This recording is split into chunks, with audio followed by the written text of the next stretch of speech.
Welcome, beautiful souls. This is the Spiritual Warrior Coach podcast, where intuition becomes your strength and your energy becomes your power. I'm your host, Barbara Savin, author, energy healer, hypnotherapist, and spiritual life coach, and I'm so grateful that you're here. This podcast is a sacred space where we explore intuition, emotional healing, healthy boundaries, and the practices that help us live with greater peace, clarity, and alignment. So if you ever felt overwhelmed or emotionally drained, this space is here to remind you that the wisdom you seek already lives within you. Because the truth is simple. Protect your energy, trust your intuition, and continue your journey as a spiritual warrior. So join me now as your host. Well, welcome to the Spiritual Warrior Coach podcast. I'm your host, Barbara Savin. And this is a sacred space where we go beyond the surface of everyday life and step into deeper awareness, where intuition is honored, healing is possible, and we remember who we truly are. And boy, today my guest is Stephen Hawley Martin. He's an award-winning author of more than 36 books, spanning from fiction, nonfiction, business, self-help, and metaphysical exploration. And he is a 3-time winner of the prestigious Writer's Digest Book Award and has also received top honors for visionary fiction and nonfiction from independent publisher and USA Book News. And his life bridges business brilliance, creative storytelling, and metaphysical curiosity. And today, we'll explore the wisdom gathered from decades of experience at the intersection of creativity, consciousness, and success. Oh, welcome back to the show, Stephen. How are you? I'm doing great, Barbara, and it's wonderful to be with you again. I'm looking forward to our conversation. Oh, me too. Yeah, I think you were on the when I first started the podcast. That was almost 2 years ago. You were one of my guests back then. Well, I remember it. It was a lot of fun then, and I'm sure it will be today. Oh, I'm sure it will be. Boy, you've written so many books. Wow, I'm amazed at everything that you've done. So I guess my question is, how did you become interested in researching and determining the true nature of reality is what you do? Well, that goes way back. I guess, around 25 years old, and I was living in Baltimore. I was working at an ad agency, and I lived in an apartment with two other unmarried bachelor guys. We were just young guys having a good time. And one weekend, I was really very sick with the flu.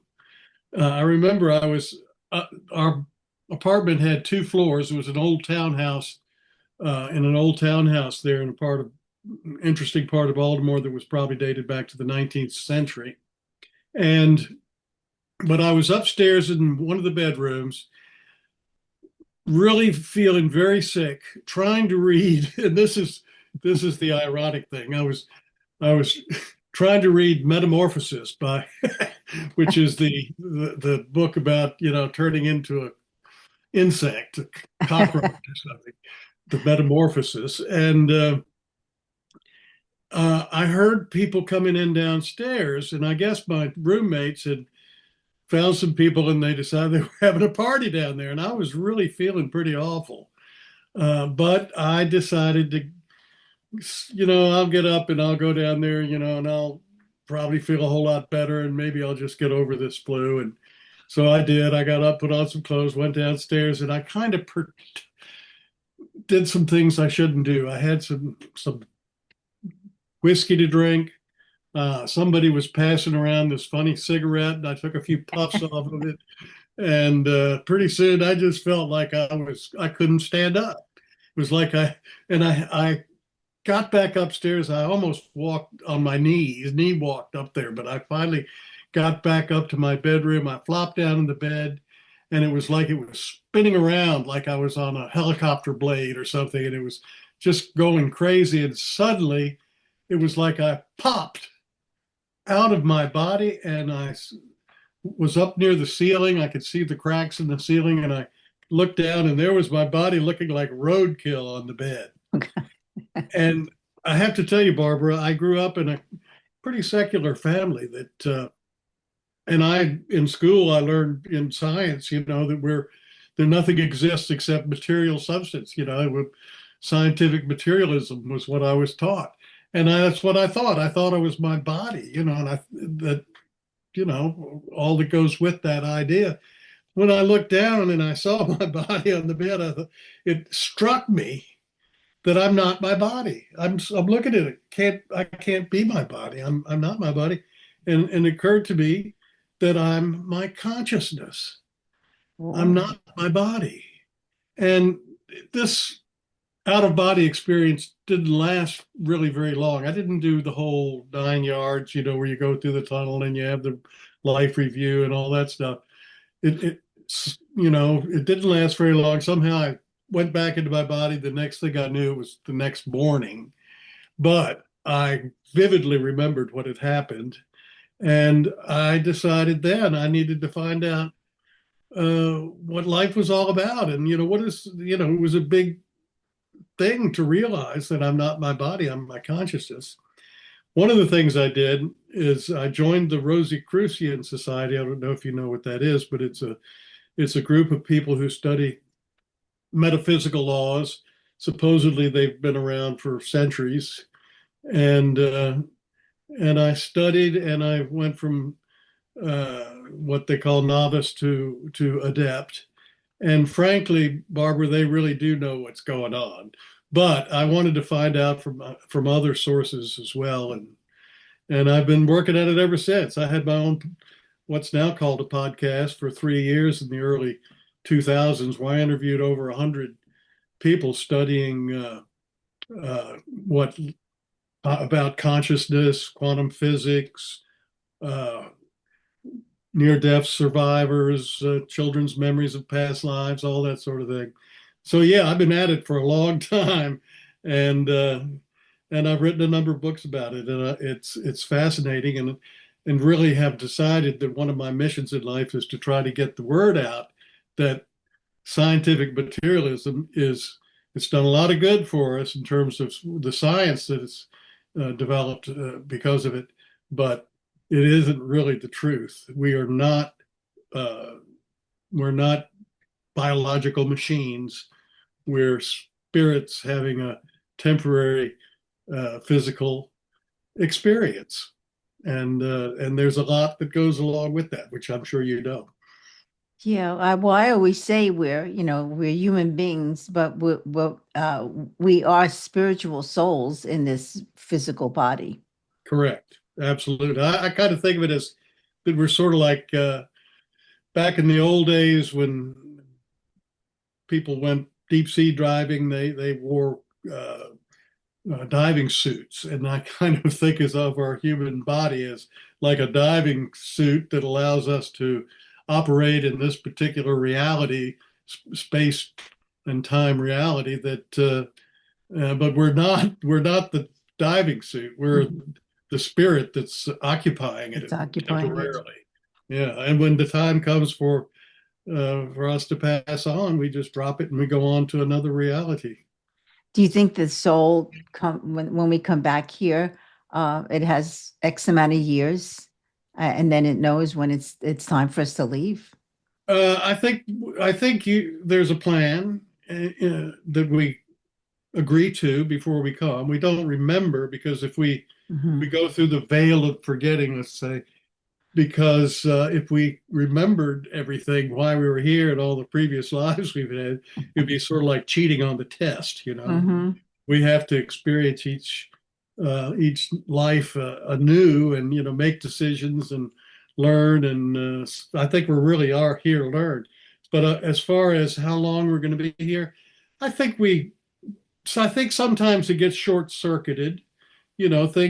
Accidents do happen. Hmm. But I'll tell you, the Rosicrucians uh, say that on average, and I'm not sure if I'm disclosing something that I shouldn't be, but I'll do it anyway. They say that the average span between incarnations is about 140 years.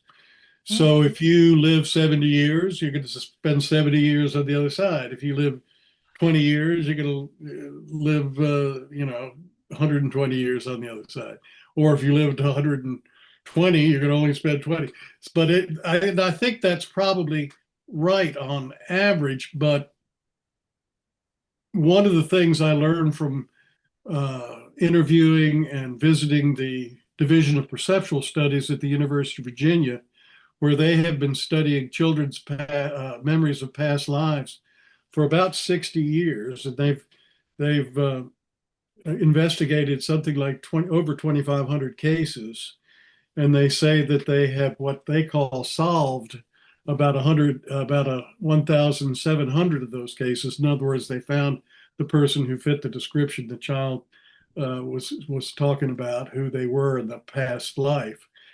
Those situations are where most of them are where life was cut short somehow. Either the person was murdered, they were killed in a war, in battle, they had an accident, all those kind of things.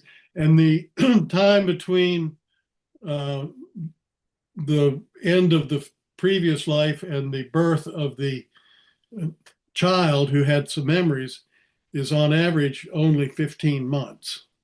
mm. So that would be way outside of what I think the normal thing is. And that's probably the reason that they remember. It's like their life was cut short, so they're coming back real quick to resume it, I guess, resume whatever it is they had agreed to before. So, yeah. And do you think then they live a longer life this time around, or? Well, yeah, they live a normal length of time. The guy who did a lot of this research in the beginning was a man named Ian Stevenson. Ian Stevenson was a psychiatrist, and he was actually a Canadian. He graduated from McGill University, actually first in his class, medical school class in McGill University. And he started doing this research back in the 1960s. His first book, he's wrote a whole shelf full of books about this, but his first one was called 20 cases, I'm paraphrasing, 20 cases suggestive of reincarnation.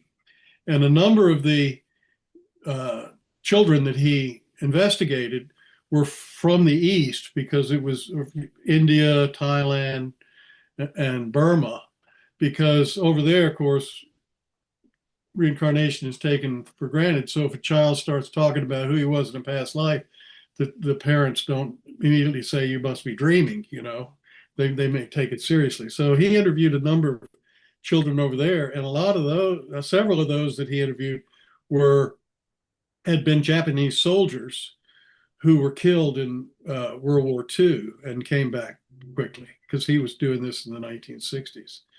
But one of the most famous cases from a child here in the United States was a fighter pilot in World War II who was shot down at Iwo Jima in the Battle of Iwo Jima in 1945, and he didn't reincarnate until around 1999 or 2000, and he is still around. I mean, his father didn't believe it, but eventually came to realize, yeah, he was reincarnated, and actually took him to a reunion of the sailors and pilots who were on the aircraft carrier that he flew from, and he actually recognized them and called them by name. Oh, wow. But he's in his 20s now, so That's it's scary, but it's incredible. it's scary but true. Yes. I write about that particular case in one of my books, and it's absolutely fascinating. I mean, he would wake up screaming at night that his plane was on fire, and the parents were, apparently it happened several times a week, and they started questioning him, and he knew all this stuff. He knew the name of the aircraft carrier he flew from. He knew what kind of plane he flew. He had a sister that the child actually met later, and they got to know each other. And so it's, very hard to dispute that Oh, his yeah. kid wasn't who he thought he had been. So, Well, it's amazing how much the brain, can remember. Or yeah. maybe it's not the brain. I don't know. Well, Well, look, that's the thing. It's not the brain. uh-huh. One of the conclusions that the University of Virginia Division of Perceptual Studies researchers have come to is that the brain is really a filter or a kind of receiver. It affects your consciousness. Obviously, you have too much to drink, and your consciousness is affected, or you get bopped on the head and your consciousness is affected, or you take LSD and your consciousness is affected. But it doesn't create the consciousness. The Mhm. consciousness is somewhere else. Somewhere else. It's your soul is not in physical reality. It's projecting into the body. It's the receive. It's like a cell phone. The signal comes from somewhere else. It's not in the phone, and that's kind of the analogy. So that's the conclusion they have come to after those 2,500 case studies. They also have studied uh, uh, near-death experiences. Started back in the early 70s, studying them. Raymond Moody, who wrote the first book, Life Mhm. After Life, was at UVA in their medical school, and that's where he did that research. I don't think he was actually part of the Division of Perceptual Studies, but they all knew each other and so forth. So, yeah, I mean, and that makes sense to me that, as we've said, the diving suit analogy is true. And so I think if more people knew that and knew that they really have probably lived many times and will continue to come back until they've learned everything they can from this particular reality, they probably be much happier and figure out that every time you come upon some situation that's difficult, it's not bad. It's good because you're going to learn from it. Learn. And you're going to grow because of it, and you're going to evolve because of it. And that's what you're really here to do. Do you think we have a What do you think about it? You're a life coach. Oh, Indeed. there's no doubt. I mean, I know I've had many lives. So, um, I mean, and I do sit here many times and I say, all right, I could this be my last one? That maybe I won't I try to bargain, but there's no bargaining. I know.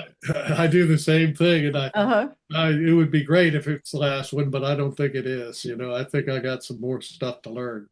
Yeah. Yeah, I think so. I do too. But yeah, because my in my dream state, it takes me in a lot of different places. So and I say, all right, I know wherever I'm dreaming, I've been there before.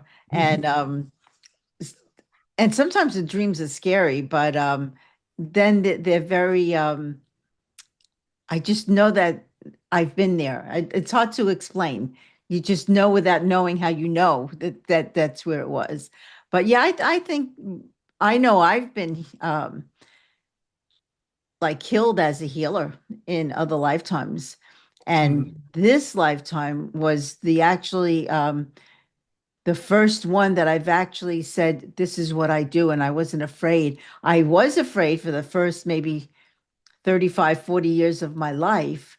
But then I said, all right, this is my purpose, my passion. I need to follow along. I need to do this. And that's when I made the choice to finally say who I was. Because I've had the, intuitive abilities and psychic and all that stuff as a child, but I was afraid to say. But that's why I feel maybe this is my last lifetime because I'm finally fulfilling my purpose. But I don't know. I'm sure God has some other plans for me. So we'll Yeah, see. Hmm. could be. That's interesting. one of my ancestors, and I wrote a book about her, was one of the Salem witches. So I know what, I've studied that whole time in Massachusetts, and you know, it's you could it's amazing because all the trial records are available online and all the depositions that were taken and everything. And I've read all that stuff. My ancestor was Susanna North Martin, and she was uh, hanged uh, with the first group of 5 women in on July 19th, I think it was 1692. But her her problem was she was a feisty old lady who didn't suffer fools well, and she was a widow who was able to um, run her farm, chop wood and plow the field and do all that stuff. And they just didn't back then think that a woman could do that without using witchcraft to help her. So they hanged her. Wow. Isn't that a shame? I mean, I think I mean, I actually know I was burned, burned at the stake. Um, They didn't burn them in the U.S. They hanged them, but in Europe, in England, they burned them. yeah, my whole ancestry is from Turkey, all Europe, Poland, Russia, Ukraine. And I said, all right, that's where I probably was at one time. Yeah, yeah. Yeah. So yeah, it's amazing, but I'm happy that I'm in this century now, so I'm not afraid to do what I do. Let's put it that way. Right, right. So let me ask you that. I know God, you do so much, but do you think is there any hard evidence that psychic mediums can actually communicate to, the dead people or a different realm? Well, that's an excellent question, and my answer is that I have interviewed twice a lady named Julie Bichelle, and she has a PhD in pharmacology. And Julie is her her mother committed suicide, and she wondered, about whether her mother still existed after her suicide. She was not from a family that was religious at all. She said that her religion was science. Mm. So her PhD was in pharmacology. And of course, what pharmacologists do is study drugs, and they construct these double-blind tests and with placebos and so forth to figure out whether the drug works or not. And so she started uh, studying psychics that way, developing double-blind tests with a control, the placebo. And she has written a couple of books about it, but she's also published peer-reviewed papers. And the answer to your question, as far as I understand it, is psychics can give information that would almost be impossible for them to know any other way Mhm. than from the deceased person that they're supposedly channeling. Some people might argue that there's what they call a psychic reservoir, the Akashic records, some sort of cloud kind of hard drive thing that has all the memories and everything that's ever happened from anybody, and they might be tapping into that rather than specifically into the individual who they say they're communicating with.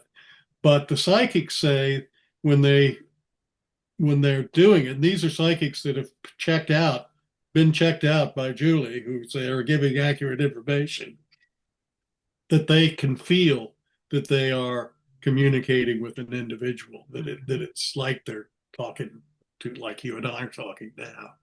And so to say that it's 100%, maybe not, but it seems to be.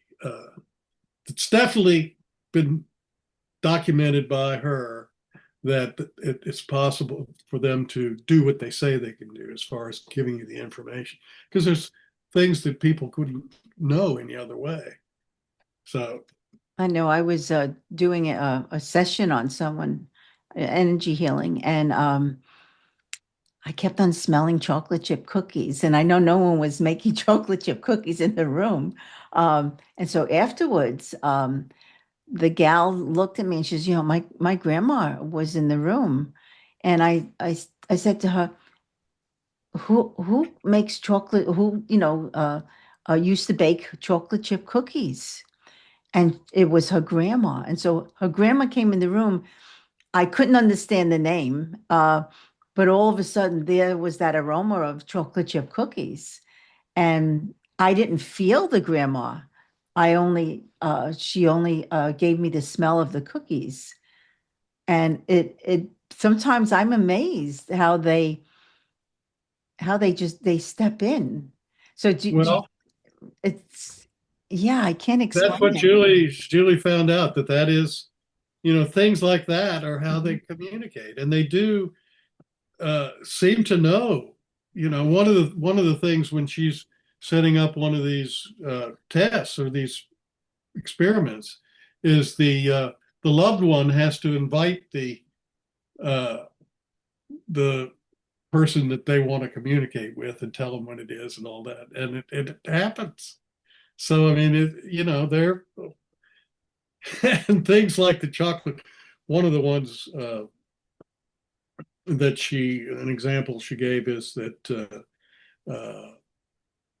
I've forgotten exactly how it worked, but to to show that it was really the person, she started talking about uh, uh, is it Casper the ghost? Mhm, Because mhm. the last name of the person that they wanted was Casperati or something. Oh, so that's but funny. but that's how they got it Mhm. across. She kept getting images of Casper the ghost. So things like the chocolate chip cookies, that certainly makes sense. Yeah, it amazes me. I mean, one day I was a master healer came to me and I was doing a session on him and I could feel a presence. And then I heard, to me, I heard, Barbara, open your eyes, and I did. And I'm telling you, I mean, I don't know who's going to believe this, but it's true. There was Jesus right in front of me. And I looked at him. He looked at me. He opened my hands and he put his hands on my hands. And he said, I have, here's a gift for you. And then he looked at the person that was on the table and he said, I also have a gift for Noel. And he knew his name. He said, I have a gift for Noel. And he touched Noel. And then when we were done with the session and I woke Noel up, Noel looked at me and said, we had someone that stepped in the room. But on the count of three, let's say together to see if we both that saw the same person. So I said one, two, three, and we both said Jesus. And Wow.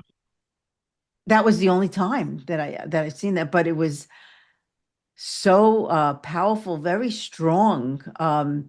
And I could feel like my whole body just vibrating, completely different. And so was Noel at the time. And I know they're real. They do step in. Yeah. Yeah. You feel that presence. So that's what she was Hmm. describing. Presence. Hmm. The Yeah. presence. Yeah. So I wonder how they get. So I know, of course, when we die, the soul still, the energy still lives on. But how do you think they come back to tell us messages if it's a different realm? Do they just I come think it's in or? I I think it's not in a different place. I mean, it's a different dimension. I Mhm. think that they could be all around you now and me now, and we just wouldn't know it. No, no, unless they say something. Yeah. Yeah, unless they, and even when they try to communicate, some of us, they don't get through to some of us. I don't know, because we're too thick or something. Well, I think yeah. Well, yeah, I I think think I'm one of those. I think all we need to do is listen. Sometimes Yeah. I'll just sit in silence and have no music, nothing on, and then I do hear like maybe my grandma will say something, or all of a sudden I remember something from, my childhood days. And I know it's them stepping in and giving me the messages. Yeah. Yeah. It's amazing.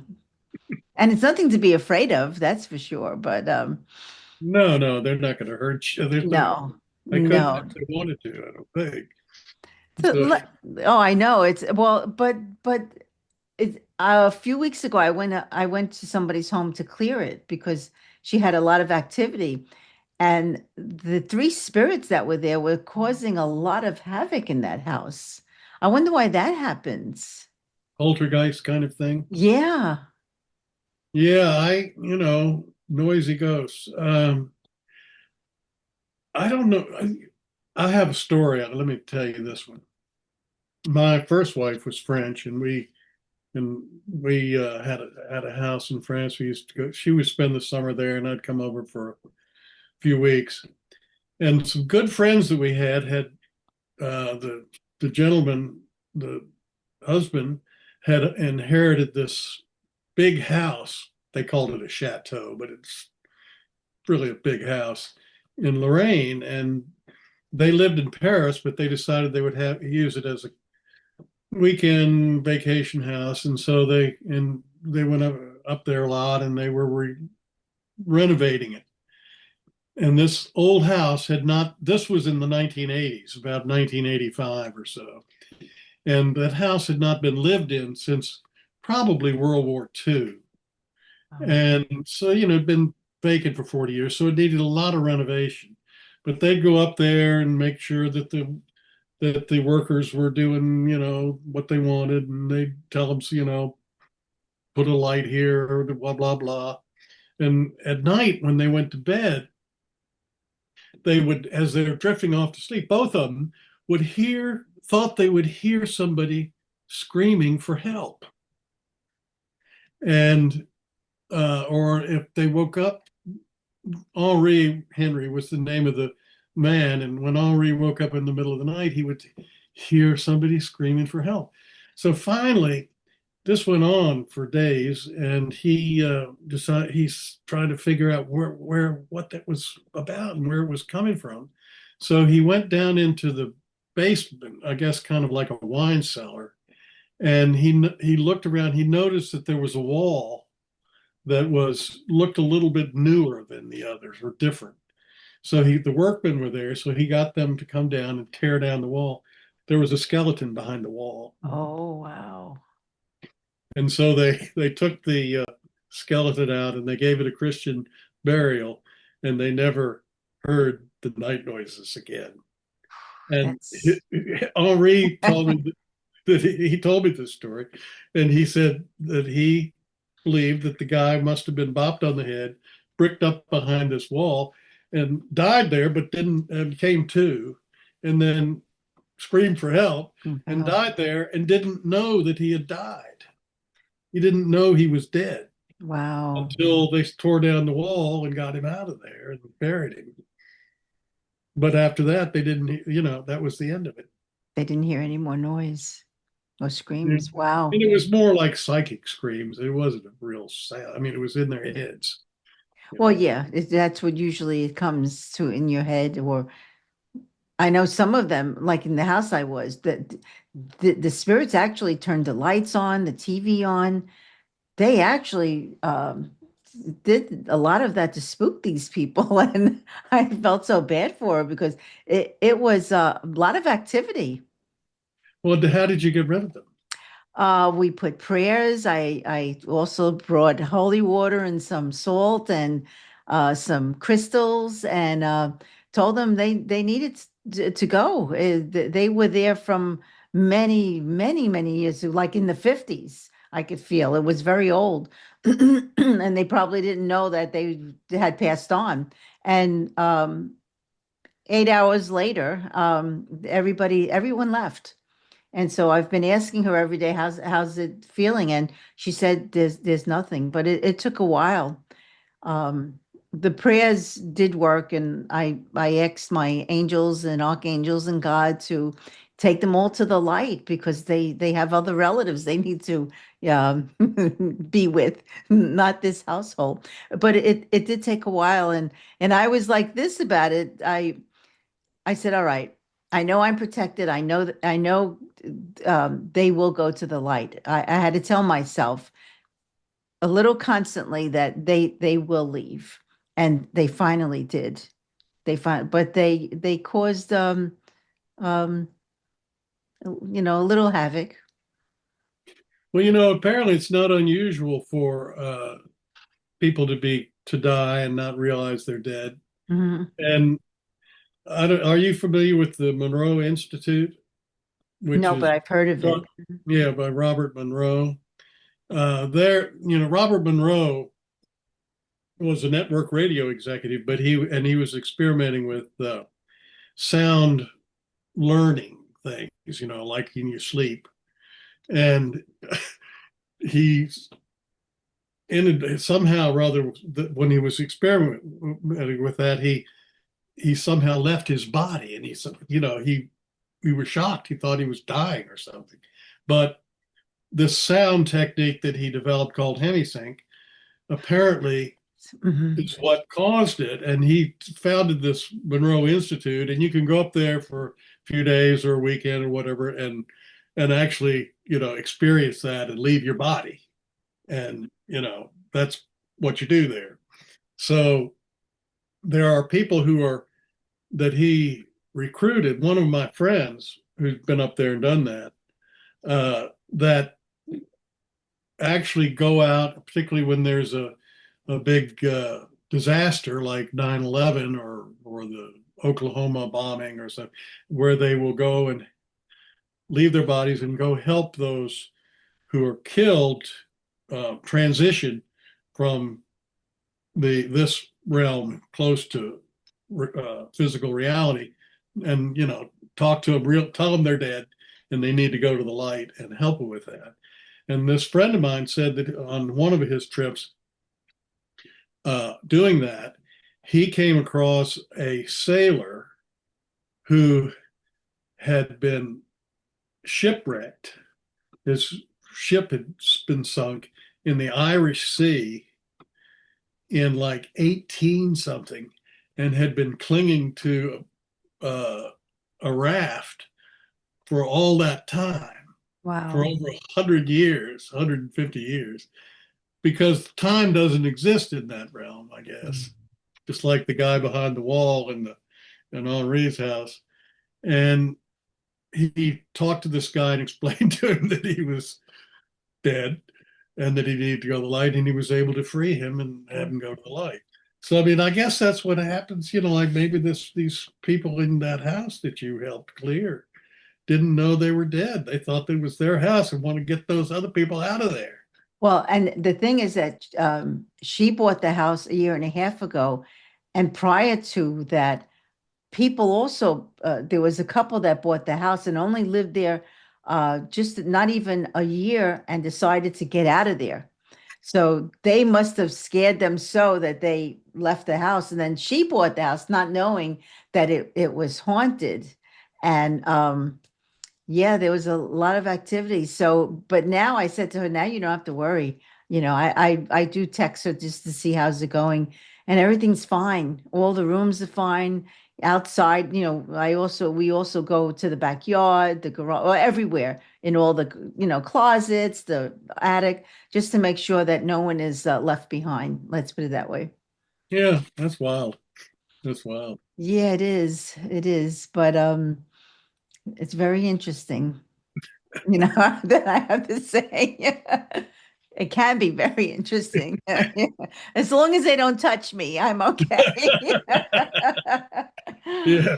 Yeah, Yeah. then I remember a few years ago, I went to someone's home where, where the spirit decided to touch me, and that like threw me off a little bit. But the thing is to not show fear, because then you're going to lose at clearing them. So Yeah. not never to show fear, and to know that you are protected with God, Jesus, your angels, your archangels, your spirit guides, your loved one. Everyone is there to make sure you're protected. And so if you do not fear it, then you can clear it. Yeah, yeah. What does it feel like when they touch you? That was weird.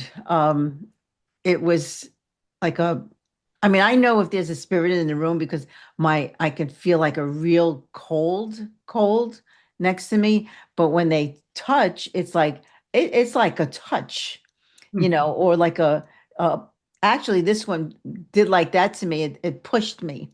And I no one was around me. I was in the room by myself when it actually pushed me. And so it was very as afraid as I wasn't afraid. It's hard to describe because I knew that I was again protected. But I did tell it, no, you're not touching me. You'll leave. I said to it, you need to leave and don't be doing the touching. I know you're here. You don't need to touch me.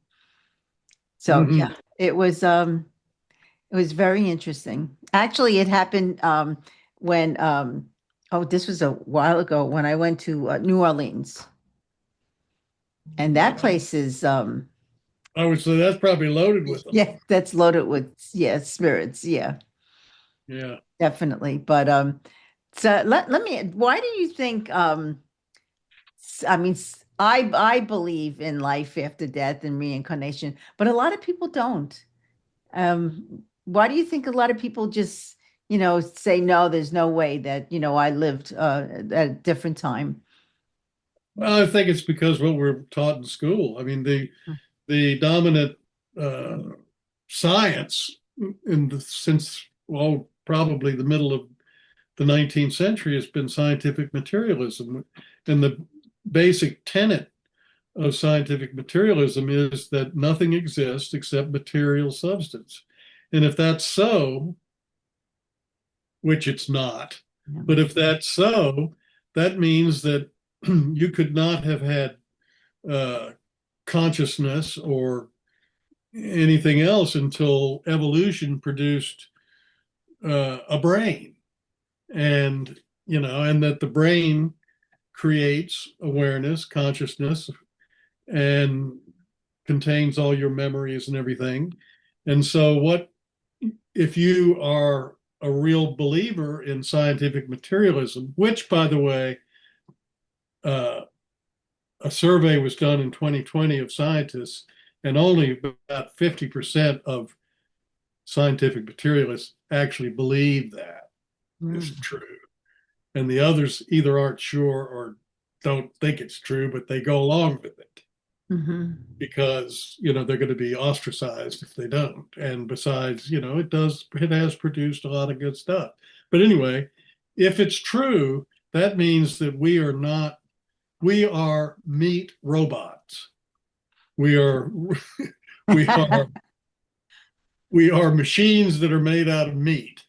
And when when the plug is pulled, that's it. Your brain stops working, no more consciousness, you're dead, kaput, the end, fini. So that's why if you really believe what scientific materialism teaches, there can be no afterlife because you are a meat robot. And when the plug is pulled, it's like pulling the plug in a vacuum cleaner, it's over. Oh, geez. That's why they don't believe it. That's why I don't believe it. Wow. They're really off base, but Yeah, and the thing of it is, people who are believe that when they die, they're the ones that get stuck. They don't they Mhm. don't think they're dead. Either they don't think they're dead, or if they are, even if they realize they're dead and they can't communicate with anybody, they don't know what to do about They it. don't know what to do. Hmm. So I mean, they're really up the creek. Wow. I wonder if Elon Musk, him and his robots, right? I know he's making can you imagine all these robots? I wonder why he's doing the robots, unless I he don't know. feels that maybe we are part of it. I don't know. Well, Elon Musk thinks that we live in a what's it called, like the Matrix, a simulation, that we're avatars in a simulation. which is kind of true in a way. I mean, we aren't really the meat robots that people think we are. We're avatars that are, our souls somewhere else. And it's when we die that we just go there. So I, it's, I don't Yeah, know. I mean, I Elon guess. Musk and but he has said, I've got him, I've looked into this, that he thinks that this reality is a simulation. Probably, and if you think that, it must mean that you think there's some sort of advanced civilization that has created this whole thing, uh, just like a game that you play on your computer. Do you think there's aliens? Do you think there's another, Do I think that the alien? Oh yeah, absolutely. yeah. Like, the universe is huge. I mean, this can't be the only place there's uh, life. No, I think sometimes they walk amongst us and we have no clue who they are, but they're there. Yeah, I yeah. know it's weird. I absolutely think there's aliens, and there are a lot of people think that we're going to have open contact here pretty soon, and Trump has told the whoever it is in the government to Yeah. release all the files about Mhm. uh, UFOs and so forth. So it's good, who was it? Barack Obama recently was quoted as saying that he thought there were aliens, That they that were they were aliens. UFOs, and that means they're aliens, of course. So Well, I think there's other life or walking amongst us. yeah, I don't think we're the only species here. well, there are a lot of people think that. I had, I don't know. I mean, I don't have an opinion on that, but I think it's certainly possible. Mhm. I have friends one guy who's very much into all of this, who really believes that we were kind of engineered by what's the name of the people from some other planet who kind of came here because they needed to mine some minerals or something, and they kind of engineered us into being workers for them, and that's how the human race began, as far as he's Oh, got jobs. Oh, yeah, yeah, that could be true. yeah, little genetic engineering, so who knows? Oh, yeah, we do a lot of work, that's for sure. Nonstop. Yeah. Oh, wow. So I know you've done I mean, so many years of research. Um, what is your theory of human life and existence? Well, I think we touched on it earlier. I think that the source, God, whatever you want to call it, uh, has sent out probes because the source is everything. He, she, it can't really experience anything Mhm. unless and so the source created us. We're not really separate, but we think we're separate from the source, Mhm. so that we can experience, and so the source can experience through us. Through us. And so Mhm. as we evolve and all nature evolves and we interact with one another and we have joys and sorrows and hardships and difficulties to overcome and all that, we evolve, we evolve, and the source evolves. And I think that's what life and existence is all about. It's about evolving, and that we humans are in the process of evolving, and that we're at the stage where we are in this physical reality. But I think it eventually, once we've learned what we can learn from this, we will move on to other realities that'll probably be a lot easier than this one. I think this is a very difficult reality that we're in because we have to eat to live. We think we're separate, even though we're not. Yeah. And so we have fights, we have wars, we have all the stuff that we have to encounter. But as we do, we learn, grow, and eventually we're going to realize that we're all one and we ought to be nice to each other. You know, as Jesus said, love your neighbor. People say love your neighbor and hate your enemy, and I say love your enemy and pray for those who persecute you. So, you know, that is what the message is from Jesus. And once we have actually accept that and practice that, this world will become what he was trying to create, which is heaven on earth. And, you know, the kingdom of heaven, kingdom of God. So, but we got a ways to go before we get there. Yeah, What that's do you think? well, I would like to come back at that time. I want to skip these next years or Right. century. I don't know. I'd like to come back then, but yeah, I think it would be the yeah. There's no doubt in my mind. Yeah, I Yeah, definitely feel the same way. So, but yeah, I mean, we are just a soul in a physical body. that's right. That's us. But But we're learning, we're growing, and you're here to help. And I hope I contribute some too. Oh, you contribute a lot, believe me. So, so where can my listeners like read your books and get know where you are? Yeah, I am. Well, come to my website because most of my books, I've got them organized. You can look in the menu. There's novels, there's nonfiction. There'll be a lot of metaphysical books there, you know, like Life After Death and Life Goes On about reincarnation. And I've just published a new book called More Than Machines, which is about what's going to happen as a result, I think, of AI, where machines are going to be more intelligent than people.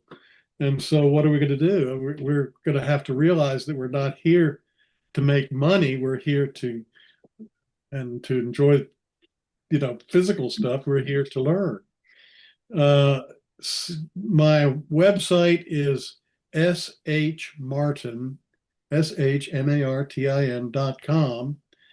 Go to that and, you know, look at my books to see if you which ones you might want to read, and you can get in touch with me through my website if you'd like. I'll answer your emails.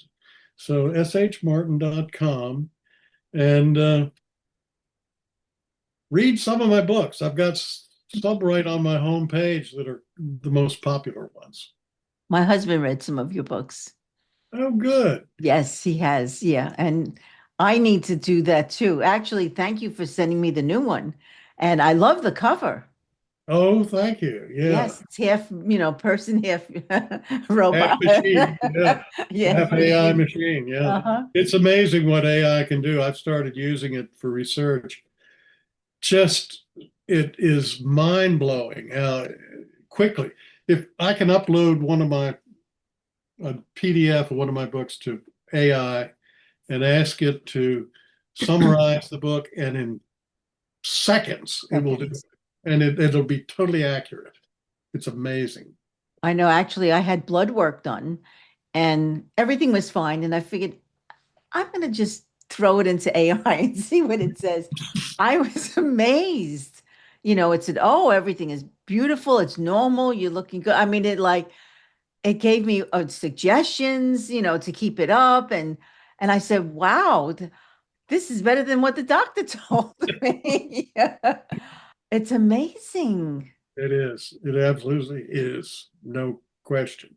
So do you use Chat GPT or Gemini or I use Chat GPT. And the thing of it is, you know, I've got like an account, I guess, and it knows me now. Mhm. I'll log on and say, "What can we do for you today, Stephen?" I know. I know it calls me the spiritual warrior coach all the time. I said, oh, okay, that I'm good for that. Yeah, Yeah, it's incredible. And I guess it's from all this information that we put. I don't know how it gets all this, but it does. It I amazes. think anything that's ever been put on the internet, it's got access to, I guess. I mean, it's just amazing. It's absolutely blew my mind the first time when I started using it. Still does. Oh, I know.